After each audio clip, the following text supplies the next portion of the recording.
সুস্থ শরীরে এই জামে মসজিদে সমস্ত ভাই ও বাবাজানদেরকে একত্রিত হওয়ার তৌফিক দান করেছেন। তিনি আর কোনোদিন আমরা প্রশংসা করে শেষ করতে পারিনি এবং কোনোদিন আমরা তার প্রশংসা করে শেষ করতে পারবো না। তবে তিনারি শিখিয়ে দেওয়া বাক্য দ্বারা সংক্ষিপ্তভাবে আমরা প্রশংসা করি, তাই সকলে বলেন আলহামদুলিল্লাহ। তারপরে পরে আমাদের প্রিয় নবী তথা সারা বিশ্বের নবী জনাবি মুহাম্মদ রাসূলুল্লাহ সাল্লাল্লাহু আলাইহি সাল্লাম তিনার উপর সমস্ত দুরূদ ও সালাম অবতীর্ণ হোক। আল্লাহুম্মা সাল্লি আলাইহি আল্লাহুম্মা বারিক আলাইহি। আমি আপনাদের সামনে কোরআনুল কারীম থেকে দুই জায়গা থেকে দুইটি আয়াত পরিবেশন করেছি এবং রাসূল করিম সাল্লাল্লাহু আলাইহি ওয়াসাল্লামের মুখনিষ্ঠ বাণী হতে একটি হাদিস পরিবেশন করেছি এবং ইমাম আহমদ বিন হাম্বল রাহিমাহুল্লাহর একটি কল নকল করেছি। কত আয়াত এবং হাদিসকে সম্মুখে রেখে আজকে আমার সংক্ষিপ্ত বক্তব্য দিতে জানবো। ওমা তাওফীক ইল্লা বিল্লাহ। আজ আমি আপনাদের সামনে যে বিষয়টি নিয়ে আলোকপাত করতে চলেছি সেটি হচ্ছে জ্ঞান। ইসলামে জ্ঞান কতটা অপরিহার্য এবং জ্ঞান ছাড়া যে মানুষ কতটা অকেজ সে জিনিসটা আজকে আমরাও জানতে পারি না।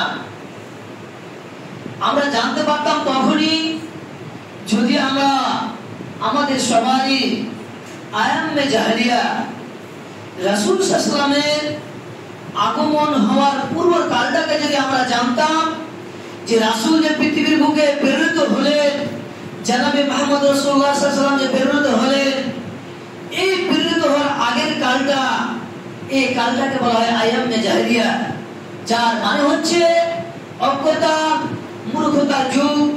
যে যুগটিতে মানুষ কোনো মানুষকে হত্যা করতে দ্বিধাবোধ করতো না, যে যুগে নারী নির্যাতন করতে মানুষেরা দ্বিধাবোধ করতো না, যে যুগে মানুষ ছিনতাই ডাকাতি রাহাজানি ব্যভিচার বিভিন্ন রকমের কাজ করতে মানুষের মধ্যে হৃদয়ের মধ্যে কুণ্ঠিত হতো না, এই যুগটিকে বলা হয় আয়ামে জাহেলিয়া। কিন্তু রাসূল করিম সাল্লাল্লাহু আলাইহি সাল্লাম যখন পৃথিবীর বুকে প্রেরিত হলেন, হওয়ার পরে মানুষকে আয়ামে জাহেলিয়াতের যুগকে পেয়ে রাসূল করিম সাল্লাল্লাহু আলাইহি সাল্লাম যে জ্ঞান দিলেন, জ্ঞান দিয়ে মানব জাতিকে আলোকিত করলেন, যার নাম হচ্ছে ইসলাম। এই ইসলামের অপর নাম হচ্ছে জ্ঞান। জ্ঞানের মাধ্যম দিয়ে এই মানব জাতিকে সচেতন করে আয়ামে জাহেলিয়াতের যুগ থেকে মানুষকে টেনে বের করে শান্তির যুগে নিয়ে আসলেন এবং পরবর্তী যুগ যে ইসলামে স্বর্ণ যুগ নামে আখ্যায়িত হলো। তবে আমরা সেই জ্ঞানগুলো রাসূল করিম সাল্লাল্লাহু আলাইহি সাল্লাম মানব জাতিকে যে আহ্বান করলেন, অজ্ঞতার যুগ থেকে মানুষকে যে ডেকে নিয়ে আসলেন ইসলামের পথে, আজ আমরা সেই জ্ঞান থেকে আজকে আমরা বিতাড়িত।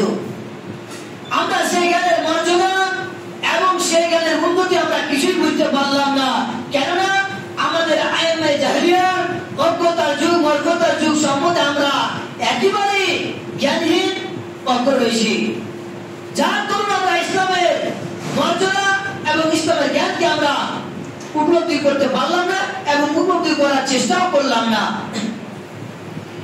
এজন্য মানুষ যদি সে বিভিন্ন রকমের প্রফেসর যদি হয়ে থাকে, কলেজের হোক ইউনিভার্সিটির হোক, এবং সেই প্রফেসর এবং সেই মাস্টারের মধ্যে যদি ইসলামের জ্ঞান না থাকে, তবে সেই মাস্টার যত বড় মানে টিচার হোক না কেন, তার মধ্যে যদি ইসলামের জ্ঞান না থাকে, তার মধ্যে যদি ইসলামের নীতিমালা না থাকে, তার আদর্শ পরিবার যদি না করতে পারে, সেই যত রকমের জ্ঞান অর্জন করুক না কেন, সে একজন ইসলামের খাতায় মূর্খ হিসাবে গণ্য হবে। তাকে পরবর্তী আপনি একজন জ্ঞানী হিসাবে তাকে আপনি সাপোর্ট করে দিতে পারবেন না, কারণ ইসলামের বাইরে যতগুলো কাজ রয়েছে সেই কাজগুলোকে মূর্খ হিসাবে গণ্য করা হবে। যদি আপনি মাস্টার হন, আপনার মেয়ে যদি আপনার সামনে পর্দা না করে, মানে পর্দার সহিত যদি রাস্তায় চলাফেরা না করে, তবে আপনি মাস্টার হওয়ার সত্ত্বেও আপনাকে মূর্খ বলে গণ্য করা হবে। ইসলাম এই কথাই বলে।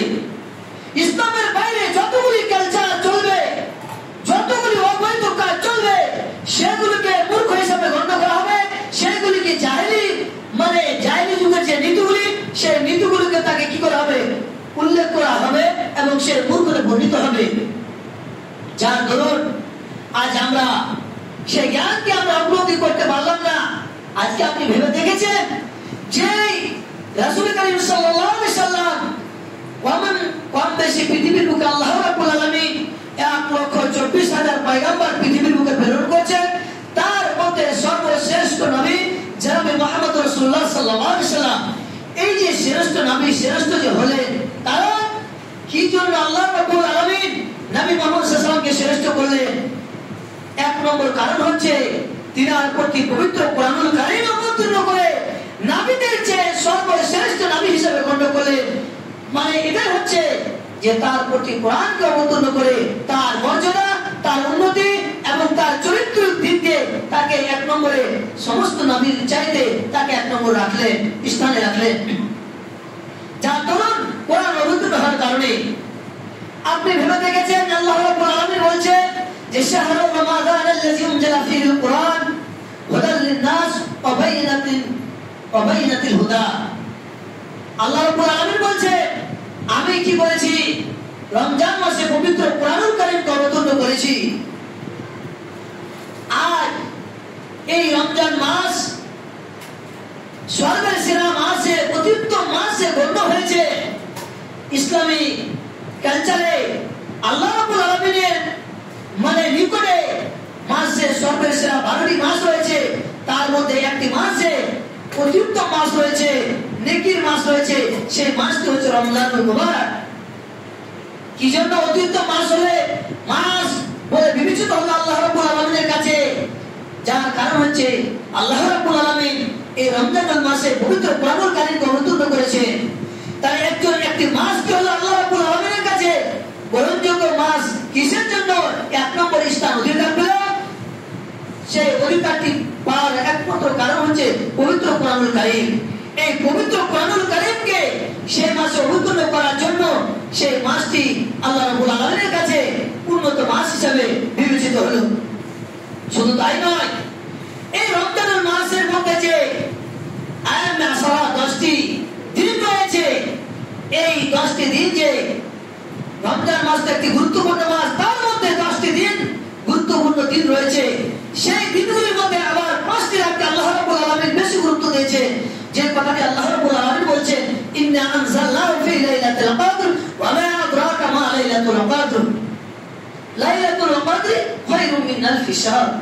আমি পবিত্র কোরআনুল কারীমকে এই লাইলাতুল কদরের রাতে আমি অবতীর্ণ করেছি এবং এই রাতগুলি হচ্ছে খায়রুম মিন আলফি শাহর। এই রাতগুলি হচ্ছে হাজার মাসের চাইতে অত্যুত্তম রাত। যে রাতগুলিতে যদি মানুষ ইবাদত করতে পারে, অন্য অন্য রাতে যে ইবাদতকে যে নেকি রয়েছে, আপনি 1000 বছর ধরে যে ইবাদত করে যে নেকি হবে না, লাইলাতুল কদরের 5টি রাতে আপনি যে ইবাদত করে যতটা নেকি হবে, অন্য রাতগুলিতে সারা জীবনে আপনার অতটা নেকি হবে না। তাহলে এই রাত 5টি রাত যে আল্লাহ রাব্বুল আলামিনের কাছে গ্রহণযোগ্য রাত বলে বিবেচিত হলো, কি কারণে? আল্লাহ রাব্বুল আলামিন এই রাতের মধ্যে কি করেছে? পবিত্র কোরআনুল কারীমকে আমরা অবতীর্ণ করেছি এবং এই পবিত্র কোরআনুল কারীমের মাধ্যমে আমরা শ্রেষ্ঠ নবী পেলাম এবং শ্রেষ্ঠ নবীর পাওয়ার পরে আমরা শ্রেষ্ঠ উম্মত হিসাবে বিবেচিত হলাম। তাহলে এই আয়াত দ্বারা, পবিত্র কোরআনুল কারীমের আয়াত দ্বারা স্পষ্ট বোঝা যায় যে আল্লাহ রাব্বুল আলামিনের নবী সর্বের সেরা নবী হিসাবে বিবেচিত হয়েছে এবং রমজানুল মাসে কোরআনের মাধ্যম দিয়ে 1 নম্বর মাস হয়েছে এবং এই লাইলাতুল কদরের রাত অত্যুত্তম হয়েছে কিসের কারণে? পবিত্র কোরআনুল কারীমের মাধ্যম দিয়ে। তাহলে বোঝা যায় যে কোরআনুল কারীমের মাধ্যম দিয়ে নবী একজন মানে সর্বের সেরা হতে বলল, মানুষ আমরা শ্রেষ্ঠ উম্মত হিসাবে বিবেচিত হতে পারলাম এবং বিভিন্ন রমজান মাস অত্যুত্তম হলো মাস হিসাবে এবং লাইলাতুল কদর অত্যুত্তম হলো শুধুমাত্র কোরআনুল কারীম অবতীর্ণ হওয়ার কারণে। কিন্তু আজকে আমরা দুঃখের বিষয়, সেই কোরআনুল কারীমের জ্ঞান থেকে আজকে আমরা বিতাড়িত। সেই কোরআনুল কারীমের জ্ঞান অন্বেষণ করতে আমরা আমাদের মনের মধ্যে আশা আকাঙ্ক্ষা জাগলো না। যে কোরআনুল কারীমের মাধ্যম দিয়ে যে রাসূল সারা বিশ্বের মানব জাতিকে কি আইয়ামে জাহিলিয়াতের যুগ থেকে মানুষকে কি করেছিল ইসলামের দিকে, শান্তির দিকে নিয়ে আসলো। সেই জ্ঞানের দিকে আমরা লক্ষ্য নেই, সেই জ্ঞান থেকে আমরা জ্ঞানের দিকে আমাদের মস্তিষ্কের মধ্যে সেই ধ্যান ধারণায় টোটালি আমাদের দিনের পর দিন চলে যাচ্ছে। সুতরাং আল্লাহ রাব্বুল আলামিন বলছে যে কুল হাল ইস্তাবিল আলা কুল হাল ইস্তাবিল লাযিনা ইয়ালামুন ওয়াল লাযিনা লা ইয়ালামুন। হে নবী, আপনি তাদেরকে বলে দেন যারা জানে এবং যারা জানে না তারা কোনদিন সমান হতে পারে না। কেননা নিশ্চয় তাদের মধ্যে কিছু পার্থক্য রয়েছে। যে মানুষ জ্ঞানী হবে সে মানুষ মানে যারা মূর্খ হবে তাদের থেকে দ্বিগুণ মানে উন্নত হবে। কেননা জ্ঞানী ব্যক্তি যতটা আল্লাহ রাব্বুল আলামিনকে চিনতে পারবে, মূর্খ মানুষ ততটা চিনতে পারবে না। কেননা যার দরুদ যার কোরবান আল্লাহ রাব্বুল আলামিন বলছে যে ইন্নামা ইয়াখশাল্লাহু মিন ইবাদিহিল উলামা। আল্লাহ রাব্বুল আলামিনকে কারা ভয় করে? আলেম ওলামাগণ ভয় করে। কারণ এই জন্য ভয় করে যে আলেম ওলামাদের মধ্যে ইসলামী জ্ঞান রয়েছে, আলেম ওলামার মধ্যে হাদিস কোরআনের জ্ঞান রয়েছে। যার ভিতরে জ্ঞান রয়েছে সেই ব্যক্তি আল্লাহকে ভয় করবে। তুমি কেন গল্প করছো? আশ্চর্য বাবা, একটা ইম্পর্টেন্ট খুতবা চলছে, তুমি খুতবার মধ্যে তুমি গল্প করছো, এগুলো ঠিক নয়। রাসূল করিম সাল্লাল্লাহু আলাইহি ওয়াসাল্লাম বলেছে কোন মানুষ যদি খুতবার মাধ্যমে যদি কথা বলে, খুতবার মাধ্যমে যদি কথা বলে যে নেকিটা রয়েছে, খুতবা শুনতে গিয়ে যে নেকিটা সে নেকিটা থেকে বঞ্চিত হয়ে যাবে। তোমাকে দেখছি তুমি গল্প করে যাচ্ছ পাশের ছেলের সাথে, এগুলো চরিত্র ঠিক নয়। তাহলে এখান থেকে বোঝা যায় যে একজন জ্ঞানী ব্যক্তি যতটা মানে মূর্খ ব্যক্তি থেকে উন্নত হতে পারে। যে কথাটি আল্লাহ রাব্বুল আলামিন বললেন যে ইন্নামা ইয়াখশাল্লাহু মিন ইবাদিহিল উলামা। আল্লাহ রাব্বুল আলামিনকে তারা কারা ভয় করে? সবথেকে আলেম ওলামাগণ ভয় করে। এই জন্য ভয় করে তাদের মধ্যে ইসলামিক কালচার, ইসলামের নীতিমালা এবং আদর্শ রয়েছে। সেই যতই গুনাহ করুক না কেন, যদি সে একবার গুনাহ করতে যায় তার বিবেকে বাঁধবে হয়তো আমাকে এই গুনাহ আমাকে কি হতে হবে, আমাকে নোকসান, আমাকে ক্ষতিগ্রস্ত হতে হবে, আমাকে এই গুনাহের কারণে আমাকে জাহান্নামে যেতে হবে। সে একটি খারাপ কাজ করার জন্য তার হৃদয়ের মধ্যে একটা ফাটকা সৃষ্টি হবে, সেই গুনাহের কাজ থেকে সে চেষ্টা করে বাঁচার জন্য। এই জন্য আল্লাহ রাব্বুল আলামিন বলছে যে আলেম ওলামারা যতটা ভয় করে আদার্স মানুষগুলো ভয় করে না। কেন? আলেম ওলামা হাদিস কোরআন সম্বন্ধে তারা জানে যে আল্লাহ রাব্বুল আলামিনের আমরা যদি আইনকে অমান্য করি, অমান্য করতে গেলে আমাদের সাজা কি রয়েছে। কিন্তু আপনি যদি বলেন মাওলানা সাহেব আজকে দেখা যায় পৃথিবীর বুকে আলেম ওলামারা কি হয় সুদের সাথে জড়িত থাকে। আজকে আলেম ওলামারা বিভিন্ন রকমের কুকর্ম কাজে মানে সে লিপ্ত থাকে। যে ব্যক্তি যে আলেম ওলামা সুদের সাথে জড়িত থাকে, যে আলেম ওলামা কি করে বিভিন্ন অশ্লীল কাজে জড়িত থাকে, ব্যভিচারে জড়িত থাকে, তাকে আলেম বলা যায় না। শুধু আপনি 10 বছর ধরে মাদ্রাসায় মানে পড়াশোনা করে আপনি একটি সার্টিফিকেট অর্জন করে নিজেকে আলেম বলতে পারেন না। আলেমের যে গুণ রয়েছে, আলেমের যে বৈশিষ্ট্য রয়েছে, সে আলেম ওলামার মধ্যে থাকতে হবে। আমি নিজেকে আলেম দাবি করে আমি সুদ খাচ্ছি, আমি আলেম নয়। আমি একজন জ্ঞানী মানুষ হতে পারি, আমি জানতে পারি, কিন্তু আমাকে আলেম বলা যাবে না। আমি যদি অশ্লীল কাজ করি, আমি যদি কুকর্ম কাজ করি, আমি একজন আলেম নয়। আল্লাহ রাব্বুল আলামিনের কাছে আমি আলেম হিসেবে বিবেচিত হতে পারবো না। আলেম হিসেবে সে বিবেচিত হবে ইন্নামা ইয়াখশাল্লাহু মিন ইবাদিহিল উলামা। সে বিবেচিত হবে যে আল্লাহ রাব্বুল আলামিনকে কি করবে, সদা সর্বদা ভয় করবে। তাহলে বোঝা যায় প্রকৃত যারা আলেম তারা দেখবে অন্যায় কাজ থেকে তারা বিরত থাকবে।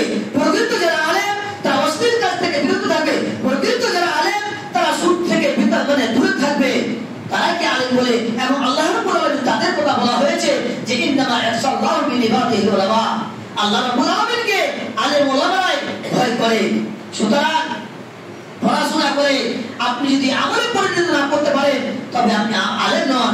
আমি জ্ঞান অর্জন করলাম, জ্ঞান কাকে আমি আলেম বলবো? যে ব্যক্তি কি করলো, জ্ঞান অর্জন করে নিজে শিখলো এবং কি করলো তার প্রতি স্বীকার করে আমল করলো, আমল করার পরে মানব জাতিকে সে ভালো কাজের উপদেশ গুলো দিল, তবে সে একজন আলেম। আমি আলেম হয়ে গেলাম, আমি বিশাল জ্ঞানের মানে ভান্ডার অর্জন করলাম, মানব জাতিকে আমি কি করলাম ওই জ্ঞান শিখে আমি নিজে আমল করতে পারলাম না, আমল করা দূরের কথা আমি মানব জাতিকে বললাম না, তবে আমি একজন আলেম নয়। আমি যতই মানে পণ্ডিত হোক না কেন, এই হচ্ছে জ্ঞান। এই জ্ঞান থেকে আজকে আমরা অনেক দূরে সরে গেছি। যে জ্ঞানের ব্যাপারে রাসূল করিম সাল্লাল্লাহু আলাইহি ওয়াসাল্লাম বলেন যে মান খারাজা ফি তালাবিল ইলমি ফাহুয়া ফি সাবিলিল্লাহ, যে ব্যক্তি জ্ঞান অন্বেষণ করার জন্য বাড়ি থেকে বেরিয়ে গেল, সেই ব্যক্তি যেন আল্লাহ রাব্বুল আলামিনের রাস্তা বেরিয়ে গেল। কিরকম মানতে বেরিয়ে গেল? যেভাবে মানুষ কি হয়, রাসূল কারীম সাল্লাল্লাহু আলাইহি ওয়াসাল্লামের যুগে সাহাবা কিরাম যখন যুদ্ধ যখন ঘোষণা হতো, যুদ্ধ করার জন্য মুশরিকদের বিরুদ্ধে যখন যুদ্ধের ঘোষণা হতো, আল্লাহ রাব্বুল আলামিনের রাসূল যখন সাহাবাদেরকে বলতো তোমাদেরকে যুদ্ধ বেরোতে হবে, সাহাবারা আল্লাহর রাস্তা বেরিয়ে যেত। সেই যুদ্ধের ময়দানে যে ব্যক্তি মানে মৃত্যুবরণ করলো, সে যেন শহীদি মর্যাদা পেল এবং শহীদি মৃত্যুবরণ করলো। তদরূপভাবে এই জ্ঞান অর্জন করতে গিয়ে সেই রাস্তাতে যদি চলাফেরা করতে গিয়ে সে মৃত্যুবরণ করে, তবে সে শহীদ বলে আখ্যায়িত হবে, শহীদের খাতায় তাকে গণ্য করা হবে। এই কথা রাসূল কারীম সাল্লাল্লাহু আলাইহি ওয়াসাল্লাম বলছেন, মান খারাজা ফি তালাবিল ইলমি ফাহুয়া ফি সাবিলিল্লাহ, ফাহুয়া ফি সাবিলিল্লাহ। যে ব্যক্তি আল্লাহর রাস্তায় জ্ঞান অর্জনের জন্য যে বেরিয়ে গেল, সে যেন আল্লাহর রাস্তা বেরিয়ে গেল। আজ আমরা সেই জ্ঞানকে অর্জন করতে পারলাম না। আল্লাহ রাসূল আরেক জায়গায় বলছেন, মান সালাকা তারিকান ইয়ালতামাসু ফিহি ইলমান সালাকাল্লাহু বিহি তারিকাম মিন তুরুকিল জান্নাহ। যে ব্যক্তি আল্লাহর রাস্তায় এই দ্বীন ইসলামিক জ্ঞান অন্বেষণ করার জন্য রাস্তায় বেরিয়ে পড়লো, সেই যেন সেই রাস্তাটা কোন রাস্তায় বেরিয়ে গেল, সেই যেন জান্নাতের রাস্তা বেছে নিল এবং জান্নাতের রাস্তার দিকে সে এগোতে থাকলো। সেই জ্ঞান থেকে আজকে আমরা দূরে সরে গেলাম। বলার বিষয় নাই, বিশেষ করে আপনাদের দক্ষিণ দিনাজপুরে মানে ডিস্ট্রিক্টে ইসলামিক কালচার মানে হাদিস কোরআন থেকে আমরা এতটাই দূরে সরে গেলাম, যা বলার কথা নয়। আজ বিভিন্ন মাদ্রাসায় আজ কি পাওয়া যায় না, বাচ্চাগুলো পাওয়া যায় না। আমরা কি করি, আমরা সেই বাচ্চাগুলিকে আমরা বিভিন্ন নার্সারিতে বিভিন্ন মিশনে দিয়ে থাকি। ইবনে কাইয়্যিম রাহিমাহুল্লাহ বলে, যে ব্যক্তি কি করলো, মানুষকে ততটা আরবিক জ্ঞান মানে অর্জন করা ফরজ, তালাবুল ইলমি ফরিদাতুন আলা কুল্লি মুসলিম, প্রত্যেক বাঙালিকে মানে প্রত্যেক মুসলমানকে জ্ঞান মানে ইসলামিক জ্ঞান অর্জন করা অপরিহার্য। অতটা ইবনে কাইয়্যিম রাহিমাহুল্লাহ বলছে, অতটা জ্ঞান অর্জন করা অপরিহার্য। যে ব্যক্তি যখন কি হয়, কোন ব্যক্তি যদি কোরআন তেলাওয়াত করে এবং সে যদি কোরআন তেলাওয়াত করে, কোরআন তেলাওয়াত করতে গেলে কোরআনের যদি মানে না বুঝতে পারে, তবে তাদের মাফহুম তার ব্যাখ্যা বিশ্লেষণ যদি সেই আয়াত দ্বারা সে বুঝতে পারে, ততটা জ্ঞান অর্জন করা দরকার। তবে আমাদেরকে ততটা আমরা যদি আরবিক জ্ঞান অর্জন করতে চাই, তাহলে আমাদেরকে কতটা শিক্ষার প্রয়োজন রয়েছে। আজ আমরা কোরআন কারিমের মানে মাত্র বুঝার তো দূরের কথা, আজ আমরা সমাজ এতটা মানে ইসলামিক জ্ঞান থেকে দূরে সরে গেছি যে কোরআনের মানে মাত্র ব্যাখ্যা বিশ্লেষণ তো বুঝার দূরের কথা, আজ আমরা সঠিকভাবে কয়জন ব্যক্তি কোরআনকে শুদ্ধভাবে পড়তে পারবো না। কোরআনকে আমরা শুদ্ধভাবে পড়তে পারবো না, তো কিভাবে আমরা কোরআনের ব্যাখ্যা বিশ্লেষণ মানে মাত্র কিভাবে বুঝতে পারবো? যেহেতু ইবনে কাইয়্যিম রাহিমাহুল্লাহ বলেছেন, মুসলমানদের জন্য ততটা জ্ঞান মানে অর্জন করা ফরজ, যেভাবে আরবিক অতটা জ্ঞান অর্জন করতে হবে, যে জ্ঞান অর্জন করতে গেলে কোরআনের ব্যাখ্যা বিশ্লেষণ দিলে বোঝা যায়। আজ আমরা কয়জন কোরআনের ব্যাখ্যা বিশ্লেষণ বুঝতে পারি? আজ সেই জ্ঞান থেকে আমরা দূরে সরে গেলাম। এই জ্ঞান অর্জন করতে গিয়ে আমরা যে ছেলে মেয়েগুলোকে যদি আমরা এই নার্সারিতে পাঠিয়ে দিই, স্কুলে পাঠিয়ে দিই, আর আপনার ছেলে মেয়েকে আপনি ইসলামের মৌলিক বিষয়ের উপরে যদি আপনি জ্ঞান না দেন আর সরাসরি যদি আপনি কি করেন নার্সারি মিশনে পাঠিয়ে দেন, তবে আপনি জানেন কোথায় পাঠালেন, কোন রাস্তায় পাঠালেন, কার কাছে পাঠালেন। আপনি যদি সরাসরি ইসলামের মৌলিক বিষয়ের উপরে যদি আপনি জ্ঞান না দিয়ে আপনি বাচ্চাকে মিশনে নার্সারিতে পাঠিয়ে দিলেন, তা আপনি জেনে রাখেন আপনার বাচ্চাকে আপনি শয়তানের কাছে পাঠিয়ে দিলেন। সেই শয়তান যেই শয়তান সেই ইবলিস শয়তান, যেই শয়তান যেই ইবলিস শয়তান আদম আলাইহিস সালাম নবী হাওয়াকে জান্নাত থেকে বের করে দিয়েছিল, সেই ইবলিস শয়তানের কাছে আপনি বাচ্চাকে পাঠিয়ে দিলেন সেই শিক্ষা অর্জন করার জন্য। আজ আমাদের ইসলামের মৌলিক বিষয়ের উপরে আলোচনা নেই। আজকে আমরা বিভিন্ন রকমের সংগঠন করে থাকি, বিভিন্ন রকমের আলোচনা সভা করে থাকি, কিন্তু আপনারা আমাদের ইসলামিক যে মৌলিক বিষয়ের জ্ঞান রয়েছে সেই জ্ঞানের উপরে আমাদের কোনো চর্চার মানে কোনো ভ্রুক্ষেপ নেই। এই জ্ঞান যে অধঃপতনে চলে যাচ্ছে, ইসলামিক জ্ঞান যে অধঃপতনে চলে যাচ্ছে, তার কোনো ভ্রুক্ষেপ নেই। আজ আপনি মসজিদকে দুতলা করে কি করবেন, মসজিদে আপনি মার্বেল বসে কি করবেন? যদি জ্ঞানী ব্যক্তি না করতে পারেন, আপনি যদি মূর্খই থেকে যান, তবে কিভাবে আল্লাহকে চিনবে আর কিভাবে আপনি ইবাদত করবে? আপনার কোনো লাভ নাই, এক জানা পয়সা আপনার দাম নেই। যদি আপনি অশিক্ষিত থেকে যান, সমাজ যদি অশিক্ষিত থেকে যায়, আপনি মসজিদ দোতলা করে টাইলস বসে আপনার কিছু লাভ নেই। আপনি মসজিদ বিক্রি করে, আপনি মসজিদের টাইলস বিক্রি করে আপনি যে বক্তব্য প্রতিষ্ঠা হয়ে সুশিক্ষিত সমাজ করতে পারেন, তবে আপনার পূর্ববর্তী নাসল, পূর্ববর্তী জেনারেশন এইগুলো মসজিদ মানে হাজার হাজার মসজিদ তৈরি করতে পারবে। যদি আপনার সন্তান সন্ততিকে আপনি যদি ইসলামিক জ্ঞান মানে শিক্ষা দিয়ে থাকতে পারেন, মূর্খ না বানিয়ে যদি আপনি শিক্ষিত করতে পারেন, এই শিক্ষিত সমাজ আপনার কি করে একদিন পরবর্তী জেনারেশনকে মানে ডেভেলপ করে এক উন্নত জায়গাতে নিয়ে যেতে পারবে। যে আমরা যে ফলগুলো আমরা মনে করছি আমরা এই জ্ঞান অর্জন করে মনে আমরা কি ফল পাবো, মাশাআল্লাহ ভাই, এমন কিছু জিনিস রয়েছে যে জিনিসগুলো আমরা মানে সাথে সাথে দেখতে পারবো না, যে জিনিসগুলো আমাদেরকে দেখার জন্য বিশাল একটা লং টাইম, মাশাআল্লাহ ভাই, যে মানে ভালো ফল দেখার জন্য আমাদেরকে একটা লম্বা টাইম কি করতে হবে, মানে ধৈর্য ধারণ করতে হবে। আজ আপনি আপনার বাচ্চাকে যদি শিক্ষা দেন, সে বাচ্চার শিক্ষার প্রতিফল আপনি 40 বছরে পাবেন, আপনি অত তাড়াতাড়ি পাবেন না। আপনি কখন পাবেন? সেই ছেলেকে আপনি মানুষ করে আপনি যখন মারা যাবেন, সেই ছেলে যখন সুশিক্ষিত অর্জন করে সমাজকে যখন একটা নির্দোষটা পথ দেখাবে, তখন আপনি তার ভয়টা বুঝতে পারবেন যে আমি বাচ্চাটাকে মানুষ করলাম, যার ফলটা আমি আজকে ভোগ করছি। তার বেশ কিছু জিনিস রয়েছে যেগুলি আমরা অত সহজে তাড়াতাড়ি দেখতে পাই না, যেভাবে জ্ঞান অর্জন করা। আজ আপনি জ্ঞান অর্জন করে এখন যদি অর্জন করেন, তার ফল আপনি 40 বছর পাবেন, 40 বছর পরে পাবেন। সেই জ্ঞান থেকে আমরা আজ দূরে সরে গেলাম।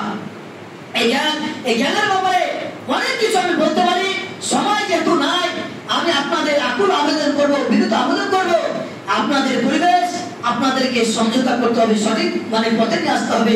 কেননা আজ আমরা যত টাকাগুলো যে পিছনে নার্সারিতে খরচা করি, অল্প টাকাতে আপনার মাদ্রাসাতে পড়াশোনা করে বাচ্চাটাকে আপনাকে সুশিক্ষিত করে সমাজকে পরিচালনা করতে পারে।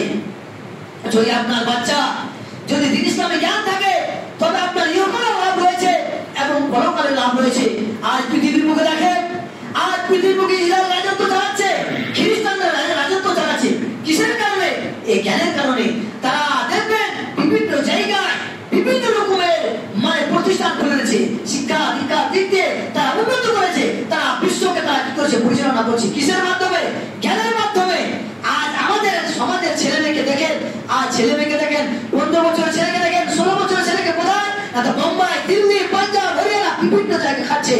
আজকে আমরা সে ছেলেকে জ্ঞান দিতে পারিনি, মূর্খতে ভরপুর হয়ে গেছে সমাজ। আমাদের বিবেচনা বলতে কিছুই নেই। যেহেতু সময় শেষ হয়ে যাচ্ছে, আমি বলবো আপনাদের ছেলে মেয়েকে আপনারা ইসলামী প্রতিষ্ঠানে দেন, যাতে করে সমাজ আজ আমাদেরকে সমাজের মানুষ বিভিন্ন রকমের মানুষ আমাদেরকে কি কলুষিত করছে, বিভিন্ন ধর্মের মানুষ আমাদের উপরে নির্যাতন চালাচ্ছে। এই জন্য একদা মানে বলছে সাহাবাকেরাম, রাসূলুল্লাহ সাল্লাল্লাহু আলাইহি ওয়াসাল্লাম বললেন, মানুষ এমন তোমাদের উপরে বিভিন্ন ধর্মের মানুষ তোমাদের উপরে মানে ক্ষিপ্ত হয়ে পড়বে, তোমাদেরকে খাওয়ার জন্য মানে এমন ভাবে লেলিয়ে পড়বে, যেভাবে ক্ষুধার্ত ব্যক্তি মানে খাওয়ার জন্য প্লেটে ভাত খাওয়ার জন্য মানে ছোটাছুটি করে তাড়াতাড়ি করে, সেভাবে তোমাদেরকে মুসলিম সমাজকে মুসলিমের মানুষ মুসলিম জনগণকে খাওয়ার জন্য অন্য ধর্মের মানুষ খুবই ক্ষিপ্ত হয়ে পড়বে। তখন সাহাবারা জিজ্ঞাসা করলো, হে রাসূলুল্লাহ, তখন যে মানুষ বিভিন্ন ধর্মের মানুষ আমাদেরকে যে নির্যাতন করবে, যারা যন্ত্রণা করবে, তখন কি আমরা সংখ্যাতে কম থাকবো? তো বলছে না, তখন তোমরা সংখ্যাতে দ্বিগুণ থাকবে, কোটি কোটি মানুষ থাকবে। তারপরে তোমাদেরকে কি করবে? তোমাদেরকে লেলিয়ে খাবে, তোমাদের উপর নির্যাতন করবে, তোমাদেরকে ধ্বংস করে দিবে। কারণ তখন তোমরা সমাজে বাস করবে খরকুটোর মতো, সমুদ্রের ফেনার মতো বাস করে, তোমরা মূল্যহীন, তোমরা অকেজ, তোমরা বেকুব বোকার মতো সমাজে বাস করবে, তোমাদের মূল্য থাকবে না। কারণ তোমাদের মধ্যে জ্ঞান না থাকার কারণে। যদি তোমাদের মধ্যে ইসলামে জ্ঞান থাকতো, তাহলে তোমরা আল্লাহকে চিনতে, আল্লাহকে যখন চিনতে, তখন তোমরা কি জিনিস, তখন তোমরা ইমানি বিশ্বাস দিয়ে তাদের প্রতিবাদ করতে, তাদের মোকাবিলা করতে। কিন্তু আমরা সেই সময় বোকার মতো বাস করবো, আমাদের ইসলামে জ্ঞান বলে কিছু থাকবে না, তখন আমাদেরকে বিভিন্ন ধর্মের মানুষ লেলিয়ে খাবে। আর দেখেন, আপনি দেখেন আপনার সচেতন প্রমাণ, বিভিন্ন ধর্মের লোক আজ আমাদেরকে টার্গেট করছে। মুসলিম জঙ্গি বিভিন্ন রকমের কলাম মানে বলে থাকে, সেগুলোর কথা আমি আর কি বলবো। আমার একটা আপনাদের প্রতি আবেদন থাকবে, আপনাদের ছেলে মেয়েদেরকে অন্তত ইসলামের মৌলিক বিষয় গুলির উপরে আপনি শিক্ষা দেন, তারপরে আপনি নেক্সটে বিভিন্ন রকমের আপনি মানে সায়েন্টিস্ট বানান, আপনি অন্য শিক্ষা দান করেন। আমি বলতে চাই না যে আপনি শুধু আপনাকে ইসলামের শিক্ষা দিতে হবে, আমার বলার উদ্দেশ্য এটা, আপনাকে ইসলামের মৌলিক বিষয়, যে বাচ্চাটা আপনার জন্য নামাজ, রোজা এবং আল্লাহ তাওহীদ আকীদা বিশ্বাস যেন হতে পারে, আল্লাহ এক যেন চিনতে পারে, এই জ্ঞানটুকু আপনি দেন। এখান থেকে আমার বিষয় বক্তব্য করলাম। ওমা আলাইনা ইল্লাল বালাগ। আল্লাহ রাব্বুল আলামিন যেন আমাদেরকে সঠিক বিষয়ের উপরে যেন বুঝার তৌফিক দান করেন এবং আল্লাহ রাব্বুল আলামিন যেন এই মুসলিম উম্মাহকে যেন শরীয়তি জ্ঞান, ইসলামিক জ্ঞান যেন শিক্ষা অর্জন করার তৌফিক দান করেন। আল্লাহুম্মা আমিন। আউযু বিল্লাহি মিনাশ